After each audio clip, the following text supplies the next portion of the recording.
Hi friends, welcome to Suma రుచులు. ఈరోజు ఈ వీడియోలో మీకు 4 రకాల బియ్యం పిండి స్నాక్ రెసిపీస్ని షేర్ చేయబోతున్నానండి. ఈ స్నాక్ రెసిపీస్ చాలా టేస్టీగా ఉంటాయి. అలాగే ఇవి మనకి ఒక్కసారి ప్రిపేర్ చేసి పెట్టుకుంటే నెల రోజుల వరకు నిలవ ఉంటాయి. ఈ స్నాక్ రెసిపీస్ ఎలా ప్రిపేర్ చేసుకోవాలో తెలుసుకునే కంటే ముందుగా నా ఛానల్ని కనుక మీరు ఫస్ట్ టైం చూస్తున్నట్లయితే సబ్స్క్రైబ్ చేసుకోండి. అలాగే సబ్స్క్రైబ్ చేసుకున్న తర్వాత పక్కన వచ్చి బెల్ ఐకాన్ని క్లిక్ చేయండి. అప్పుడే నేను చేసిన ప్రతి వీడియో నోటిఫికేషన్ మీకు వచ్చి నా కొత్త వీడియోలన్నీ మీరు మిస్ కాకుండా ఉండొచ్చు. ఈ 4 రకాల స్నాక్ రెసిపీస్లో ముందుగా జంతికలు ప్రిపేర్ చేద్దామండి. ఈ జంతికలు అయితే సూపర్ టేస్టీగా ఉంటాయి. ఈ జంతికలు నేను బియ్యం పిండి ఇంకా మినప్పిండి వేసి ప్రిపేర్ చేశాను. ఇవి చాలా టేస్టీగా ఉంటాయి. నోట్లో వేసుకుంటే కరిగిపోయేలాగా ఉంటాయి. ఈ జంతికలు ప్రిపేర్ చేసుకోవడానికి దాంట్లో నేను ఒక 3 కప్పుల వరిపిండి తీసుకున్నానండి. దానికి 1 కప్పు మినప్పిండి తీసుకున్నాను. మనము మినప్పప్పును 6 గంటల సేపు నానబెట్టుకుని ఇడ్లీకి ఎలాగైతే పిండి ప్రిపేర్ చేసుకుంటామో అలా గ్రైండ్ చేసుకుని దాన్ని 1 కప్పు 3 కప్పుల బియ్యం పిండికి 1 కప్పు మినప్పిండి తీసుకుని వేసుకున్నానండి. ఇడ్లీకి ఏ కన్సిస్టెన్సీలో అయితే పిండిని గ్రైండ్ చేసుకుంటామో అలా గ్రైండ్ చేసుకున్న మినప్పిండిని 1 కప్పు వేసుకున్నాము. 3 కప్పుల వరిపిండికి 1 కప్పు మినప్పిండి వేసుకున్నాము. అలాగే ఇందులో ఒక 2 స్పూన్ల నువ్వులు వేసుకున్నాను. అలాగే సరిపడా సాల్ట్ కూడా వేసుకుంటున్నాను. ఇప్పుడు ఇందులో ఒక గరిటెడు పాల మీద మేగడ వేసుకుంటున్నానండి. ఈ మేగడ ప్లేస్లో మీరు వెన్న అయినా వేసుకోవచ్చు, లేదు అంటే పెరుగు మీద మేగడైనా కూడా యాడ్ చేసుకోవచ్చు. ఇలా మేగడ వేయటం వల్ల మనకి జంతికలు గుల్లగా నోట్లో వేసుకుంటే కరిగిపోయేలాగా ఉంటాయన్నమాట. ఇప్పుడు ఈ మేగడ అంతా కూడా వరిపిండిలో బాగా మిక్స్ అయ్యేలాగా మిక్స్ చేసుకుంటున్నాను. ముందుగా మినపిండి యాడ్ చేసుకున్నాను కాబట్టి ఆ మినపిండిని కొంచెం పక్కకి పెట్టుకుని ఈ మేగడను వరిపిండికి ఒకసారి బాగా మిక్స్ చేసుకుంటున్నాను. ఇలా మిక్స్ చేసుకున్న తర్వాత మొత్తం అంతా కూడా ఒకసారి కలిపేసుకోవాలి. మినపిండి, మనం వేసిన నువ్వులు, సాల్ట్ అంతా కూడా బాగా మిక్స్ అయ్యేలాగా మిక్స్ చేసేసుకోవాలి వరిపిండిలో. ఇలా బాగా మిక్స్ చేసుకున్న తర్వాత ఇందులో కొద్దిగా నీళ్లు పోసుకుంటూ మనం జంతికల పిండిని ఎలా అయితే మిక్స్ చేసుకుంటామో అలా మిక్స్ చేసుకోవాలండి. ఈ కన్సిస్టెన్సీ ఉండేలాగా మిక్స్ చేసుకోవాలి. అవసరమైన నీళ్లు పోసుకుని చూసారుగా చక్కగా ఇలా మిక్స్ చేసుకున్న తర్వాత ఇప్పుడు దీన్ని పక్కన పెట్టుకుని మనం జంతికల గొట్టం తీసుకుని జంతికల గొట్టానికి కొద్దిగా తడి చేసుకుని ఒకసారి తడి చేసి కడిగితే ఏంటంటే మనకి పిండి అనేది అతుక్కోకుండా ఉంటుంది గొట్టానికి. అలా తడి చేసుకున్న జంతికల గొట్టంలో ఈ రెడీ చేసి పెట్టుకున్న బియ్యపిండి మినపిండి మిశ్రమాన్ని పెట్టుకుంటున్నాను. ఇలా పెట్టుకుని దీన్ని మనం కాగుతున్న వేడి నూనెలో జంతికల్లాగా చేసుకోవాలి. ఇలా రెడీ చేసుకున్నాం కదా, ఇప్పుడు బాగా వేడిగా ఉన్న నూనెలో మనం వీటిని జంతికల్లాగా పిండుకుందాము. ఈ జంతికలు అయితే సూపర్ టేస్టీగా ఉంటాయండి. అలాగే వీటిని మీడియం ఫ్లేమ్లో పెట్టుకుని వేయించుకోవాలి. ఇవి వేయించుకునేటప్పుడు ఒకటి వేసిన తర్వాత అది కొద్దిగా వేగిన తర్వాత రెండో జంతికని చేసుకోవాలండి. అంతేకాకుండా మనం ఒకేసారి అన్ని జంతికలు చేసేసామంటే ఒకదానికొకటి అతుక్కుపోయి పెద్దగా వచ్చేస్తాయి. కాబట్టి మనకి కావాల్సిన సైజులో చిన్నగా ఒక్కొక్కటి వేసుకొని ఒకటి వేగిన తర్వాత కొంచెం వేగి పైకి తేలుతుంది కదా మనకి ఆయిల్లో, ఆ తర్వాత రెండోది వేసుకున్నామంటే చక్కగా అన్నీ కూడా వేగుతాయి మనకి ఒకదానికొకటి అతుక్కోకుండా. నేను చూసారా 3 జంతికలు వేసుకున్నాను ఒకటేసారి నూనెలో. కొంచెం వేగిన తర్వాత మళ్ళీ ఇంకొకటి పిండుకున్నాను. అలాగే అది కొంచెం వేగిన తర్వాత రెండోది కూడా వేసుకుని అది కూడా కొంచెం వేగిన తర్వాత మూడోది వేసుకున్నాను.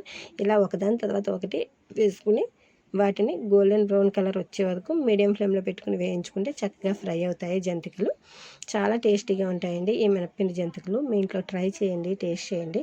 టేస్ట్ చేశాక మినప్పిండి జంతికలు ఎలా ఉన్నాయన్నది నాకు తప్పకుండా కామెంట్ చేయండి. చూసారుగా చక్కగా వేగిపోయాయి. ఇప్పుడు వీటిని తీసి పక్కన పెట్టుకుందాము. జంతికలు ఇలా గోల్డెన్ బ్రౌన్ కలర్లో బాగా వేగిన తర్వాత తీసి పక్కన పెట్టుకుని అవి చల్లారిన తర్వాత ఎయిర్ టైట్ డబ్బాలో పెట్టుకుని స్టోర్ చేసుకుంటే మనకి నెల రోజుల వరకు నిల్వ ఉంటాయండి. చక్కగా చాలా టేస్టీగా ఉంటాయి. మీరు కూడా ఈ జంతికలు మీ ఇంట్లో ట్రై చేసి టేస్ట్ చేయండి. టేస్ట్ ఎలా ఉంది అన్నది నాకు తప్పకుండా కామెంట్ చేయండి. మరైతే ఇప్పుడు మనం బియ్యం పిండితో చేసుకునే రెండవ వంటకం రిబ్బన్ పకోడీ ఎలా ప్రిపేర్ చేయాలి అన్నది చూసేద్దాం. ఈ రిబ్బన్ పకోడీ ప్రిపేర్ చేసుకోవడానికి 7 గ్లాసుల వరిపిండి తీసుకుంటున్నానండి. నేను 7 గ్లాసుల వరిపిండి తీసుకుంటే దానికి 1 గ్లాస్ పెసరపప్పును బాగా మెత్తగా ఉడికించి పక్కన పెట్టుకున్నాను. ఇప్పుడు బౌల్లోకి 7 గ్లాసుల వరిపిండిని నేను కొలుచుకొని తీసుకుంటున్నాను. ఇప్పుడు ఇలా 7 గ్లాసుల వరిపిండి తీసుకున్న తర్వాత ఇందులో 1 గరిటెడు వెన్న వేసుకుంటున్నానండి.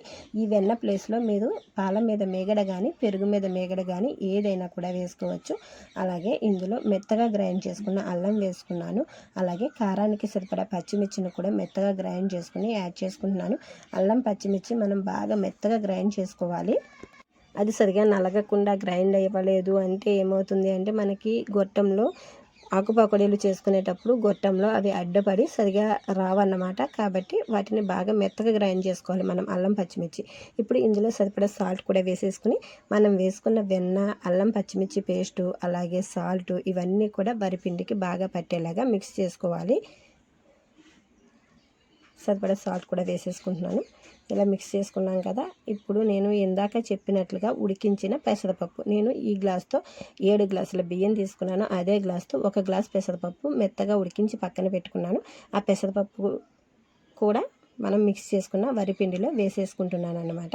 ఇవి చాలా టేస్టీగా ఉంటాయి. పెసరపప్పు వేయటం వల్ల మనకి రిబ్బన్ పకోడీలు అనేవి మంచి కమ్మగా ఉంటాయి. ఈ పెసరపప్పు ప్లేస్లో మీకు కావాలి అంటే మీరు శనగపప్పును కూడా ఇలా మెత్తగా ఉడికించుకొని వేసుకోవచ్చు. మీ ఇష్టం అండి. మీకు పెసరపప్పు కావాలి అంటే పెసరపప్పు, శనగపప్పు కావాలి అంటే శనగపప్పు, ఏది కావాలి అంటే అది వేసుకొని బాగా మిక్స్ చేసుకుని అవసరమైన నీళ్ళు యాడ్ చేసుకుని దాన్ని మనకి జంతికల పిండి ఎలా అయితే మిక్స్ చేసుకుంటామో అలా మిక్స్ చేసేసుకోవాలి. ఇలా మిక్స్ చేసుకున్న పిండిని మనం ఇప్పుడు జంతికల గొట్టం తీసుకుని మనం ఆకు పకోడీలు వేసుకునే రేకు పెట్టుకుని ఆ జంతికల గొట్టాన్ని ఒకసారి తడి చేసుకుని మనం రెడీ చేసి పెట్టి ఉంచుకున్న పిండిని ఆ జంతికల గొట్టంలో పెట్టుకోవాలి. ఇలా పెట్టుకున్న తర్వాత వేడిగా కాగుతున్న నూనెలో మనం ఆకు పకోడీలు వేసుకోవాలి. మనం ఈ పిండిలో వెన్న వేయటం వల్ల మంచి క్రిస్పీగా గుల్లగా ఉండి నోట్లో వేసుకుంటే కరిగిపోయేలాగా ఉంటాయి. ఈ వెన్న ప్లేస్లో మేగడ వేసినా కూడా అంతే టేస్టీగా ఉంటాయి. వెన్న కానీ మేగడ కానీ ఏది వేయలేదు అంటే మనకి రిబ్బన్ పకోడీలు అనేవి గట్టిగా వస్తాయి. మనం ఇలా రెడీ చేసుకున్నాం కదా. ఈ రిబ్బన్ పకోడీలను వేడిగా కాగుతున్న నూనెలో వేసేసుకుందాము. ఈ రిబ్బన్ పకోడీ వేసుకునేటప్పుడు మనం స్టవ్ను మీడియం ఫ్లేమ్లో పెట్టుకోవాలి. అప్పుడే మనకి మొత్తం అంతా కూడా సమంగా వేగుతుంది. రిబ్బన్ పకోడీ మనకి కొంచెం పల్చగా ఉంటుంది కాబట్టి స్టవ్ను మీడియం ఫ్లేమ్లో పెట్టుకోవాలి. హై ఫ్లేమ్లో పెట్టి వేసేసాము అంటే అది మాడిపోతాయి. కాబట్టి రిబ్బన్ పకోడీలు వేసుకునేటప్పుడు మీడియం ఫ్లేమ్లో పెట్టుకుని రిబ్బన్ పకోడీలు వేసుకుని అవి జాగ్రత్తగా కలుపుకుంటూ ఫ్రై చేసుకోవాలి. అప్పుడే మనకి రిబ్బన్ పకోడీలు అనేవి టేస్టీగా ఉంటాయి. అంతేనండి, రిబ్బన్ పకోడీలు అయితే రెడీ అయిపోయాయి. ఇవి కూడా మనం ఎయిర్ టైట్ కంటైనర్లో పెట్టుకుంటే చక్కగా ఒక 2 నెలల వరకు హ్యాపీగా తినేయచ్చు అనమాట. సూపర్ టేస్టీగా ఉంటాయి. మీరు ఈ రిబ్బన్ పకోడీలు మీ ఇంట్లో కూడా ట్రై చేసి టేస్ట్ చేయండి. టేస్ట్ చేసిన తర్వాత టేస్ట్ ఎలా ఉంది అన్నది నాకు కామెంట్ చేయండి. ఇప్పుడు చెక్క వడలు ఎలా ప్రిపేర్ చేయాలి అన్నది చూద్దాము. ఈ చెక్క వడలు కూడా చాలా క్రిస్పీగా టేస్టీగా నోట్లో వేస్తే కరిగిపోయేలా ఉంటాయి. ఈ చెక్క వడలు ప్రిపేర్ చేసుకోవడానికి స్టవ్ పైన ప్యాన్ పెట్టుకుని 1 గ్లాస్ వాటర్ పోసుకున్నానండి. మనం 1 గ్లాస్ వరిపిండి తీసుకుంటే 1 గ్లాస్ నీళ్లు పోసుకోవాలి. దానికి సరిపడా సాల్ట్ వేసుకున్నాను. ఇప్పుడు మూత పెట్టి ఈ నీళ్లు మరగనివ్వాలి. నీళ్లు మరిగిన తర్వాత మనం 1 గ్లాస్ నీళ్లు పోసుకున్నాం కాబట్టి అదే గ్లాస్తో వరిపిండి 1 గ్లాస్ నిండుగా వేసుకోవాలి. నీళ్లు మరుగుతుండగా స్టవ్ను సిమ్లో పెట్టుకుని మనం ఏ గ్లాస్తో అయితే నీళ్లు పోసుకున్నామో అదే గ్లాస్తో నిండుగా వరిపిండి తీసుకుని కొంచెంగా వేసుకుంటూ కలుపుకుంటూ ఉండాలండి. ఉండలు కట్టకుండా జాగ్రత్తగా కలుపుకోవాలి. పిండి అంతా కూడా బాగా ఆ నీళ్ళల్లో తడిచేలాగా కలుపుకోవాలి. ఆ తర్వాత మనం ఆ పిండిలో సన్నగా కట్ చేసుకున్న పచ్చిమిర్చి ముక్కలు యాడ్ చేసుకుందాము. అలాగే మీకు కావాలి అంటే సన్నగా తరుగున కొత్తిమీర కూడా యాడ్ చేసుకోవచ్చు. నేనైతే పచ్చిమిర్చి ముక్కలు మాత్రం యాడ్ చేసుకున్నాను. అలాగే ఇప్పుడు ఇందులో 1 స్పూన్ వెన్న వేసుకుంటున్నాను. ఇలా వెన్న వేసుకోవటం వల్ల మనకి చెక్క వడలు అనేవి గుల్లగా వచ్చి నోట్లో వేసుకుంటే కరిగిపోయేలాగా టేస్టీగా ఉంటాయన్నమాట. మీరు వెన్న వేయటం వల్ల మంచి క్రిస్పీనెస్ వచ్చి టేస్ట్ కూడా వస్తుంది. అలాగే నోట్లో వేసుకుంటే కరిగిపోతాయి. అంత టేస్టీగా ఉంటుందన్నమాట ఈ చెక్క వడల్లో మనం వెన్న వేయటం వల్ల. ఇప్పుడు ఇలా వెన్న వేసిన తర్వాత బాగా మిక్స్ చేసేసుకుని మూత పెట్టేసి స్టవ్ ఆఫ్ చేసేసి ఒక పావు గంట సేపు అలా వదిలేయాలి. ఈ వెన్న ప్లేస్లో మీరు ఒక 2 స్పూన్ల ఆయిల్ అన్న వేసుకోవచ్చండి. ఇప్పుడు 5 నిమిషాల తర్వాత మూత తీసి ఆ పిండి అంతా కూడా బయటికి తీసుకుని చల్లార్చుకోవాలి. ఇది కొంచెం గోరువెచ్చగా అయ్యే వరకు చల్లార్చుకోవాలండి. పిండి అంతా కూడా బయటికి తీసేసుకుందాము. ఇలా పిండి అంతా కూడా బయటికి తీసేసుకున్నాం కదా.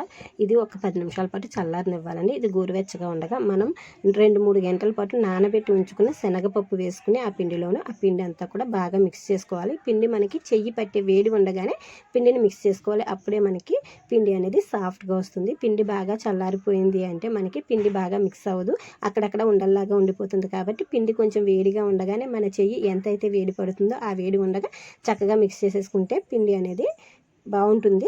ఇప్పుడు ఇలా మిక్స్ చేసేసుకున్నాం కదా. ఇప్పుడు దీన్ని చిన్న ఉండల్లాగా ప్రిపేర్ చేసుకోవాలి. చూడండి ఎంత సాఫ్ట్గా ఉందో.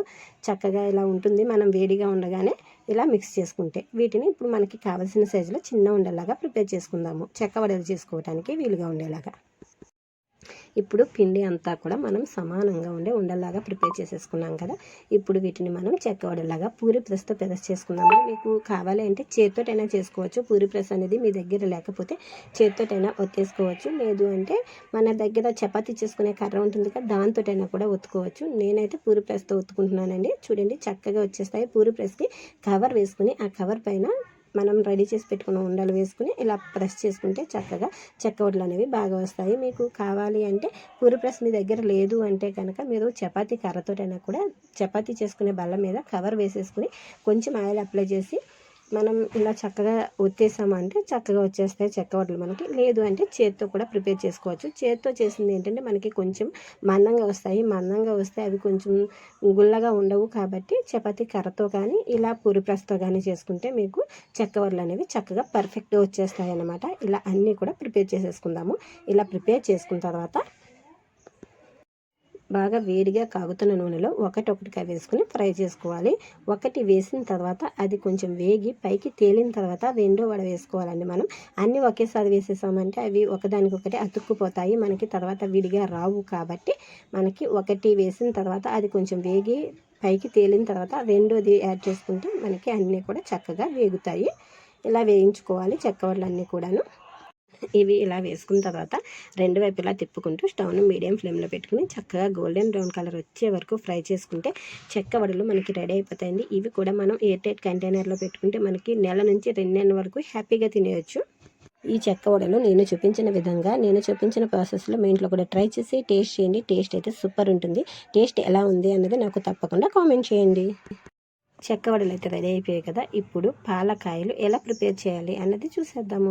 ఈ పాలకాయలు కూడా సూపర్ టేస్టీగా ఉంటాయి. పాలకాయలు ప్రిపేర్ చేసుకోవడానికి ఒక బౌల్ తీసుకుని అందులో 1 కప్పు వరిపిండి వేసుకున్నాను. అందులో ఒక 2 స్పూన్ల పాల మీద మేగడ వేసుకున్నాను. అలాగే 1 స్పూన్ జీలకర్ర, 1 స్పూన్ వాము వేసుకున్నాను. అలాగే సరిపడా సాల్ట్ కూడా వేసుకుంటున్నాను. ఇవన్నీ వేసుకున్న తర్వాత ఒకసారి ఈ పాల మేగడ అనేది వరిపిండికి బాగా పట్టేలాగా మిక్స్ చేసుకోవాలి.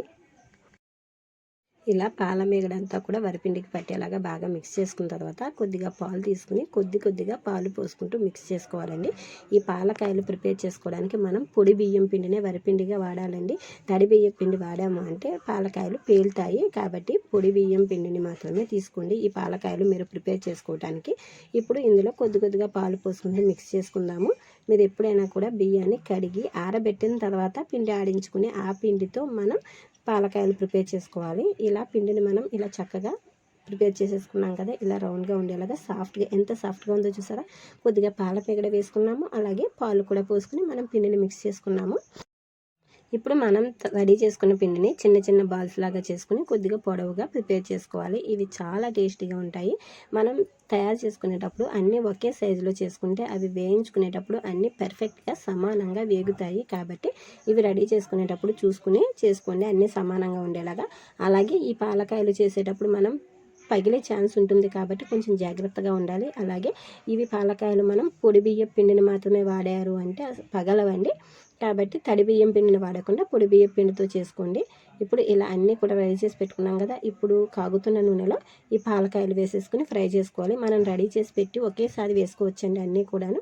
కొంచెం ఆరిన తర్వాత వేసుకున్నామంటే చక్కగా ఫ్రై అవుతాయి. కాబట్టి అన్నీ ఒకేసారి చేసేసుకుని ఒక పక్కన పెట్టుకుని కొద్దిగా మనకి ఆయిల్లో పట్టినన్ని వేసుకుంటూ ఫ్రై చేసుకోవాలండి.